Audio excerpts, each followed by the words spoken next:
প্রথম দিকে যেটা আমাদের প্ল্যানের মধ্যে ছিল, আমরা ওই যে উইকেট ছিল, উইকেট অনুযায়ী আমাদের যে ব্যাটিং প্ল্যানে আমরা সাকসেস ছিলাম, 205 আমাদের এই মধ্যে ছিল।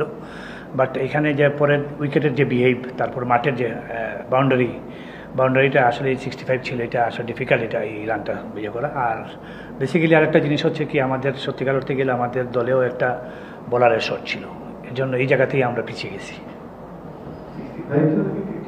65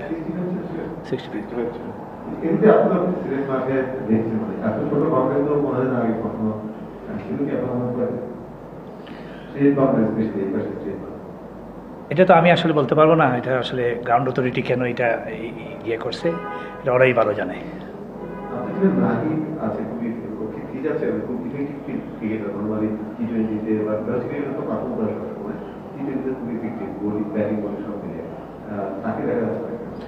টিম কম্বিনেশনের জন্য লাস্ট ম্যাচে আসলে নিহাত এত খারাপ বল করে নাই, বা আমাদের টিম কম্বিনেশন অনুযায়ী আমরা ওই জন্য নাহিদকে আনতে পারতেছি না 11-এ।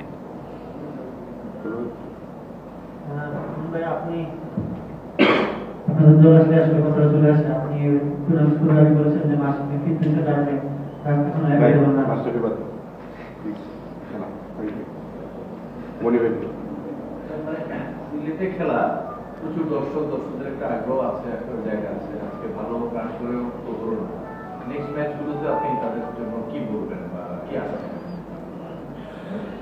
অবশ্যই এটা আমাদের দলের প্রত্যেকটা খেলোয়াড় সহ আমাদেরও দর্শকদের মতো আমাদের তো এক্সপেকটেশন ছিল ঘরের মাঠে আমরা প্রথমে ভালোভাবে শুরু করি, জয় দিয়ে শুরু করি। তো আশা করি আমাদের একটা ডিপার্টমেন্ট, আসলে 3টা ডিপার্টমেন্টে আমাদেরকে ভালো করতে হবে যদি ভালো কিছু করতে হয়। তো আমাদের ব্যাটিং আজকে হয়তো ব্যাটিং ভালো হয়েছে, ফার্স্ট ম্যাচে আমাদের বোলিং এবং ফিল্ডিংটা ভালো ছিল, ওই ম্যাচে আমরা ভালো ব্যাটিং করতে পারি নাই। তো আমাদেরকে T20 ক্রিকেটে এবং যে কোনো ক্রিকেটেই 3টা ডিপার্টমেন্টে আপনি যখন ডমিনেট করবেন, তখন আপনি ভালো কিছু এন্ড অফ ডে 240 বলসের পরে আপনি ভালো কিছু আশা করতে পারেন। তো আমাদের প্ল্যান থাকবে ইনশাল্লাহ আমরা ওইভাবেই কামব্যাক করার জন্য, যে আমরা যাতে 3টা ডিপার্টমেন্টে ডমিনেট করতে পারি নেক্সট ম্যাচে।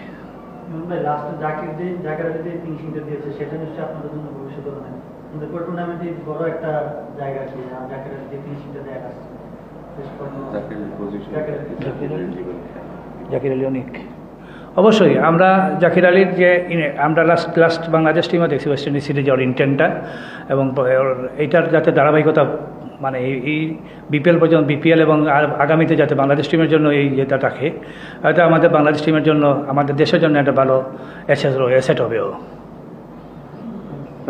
থ্যাংক ইউ ভাইয়া।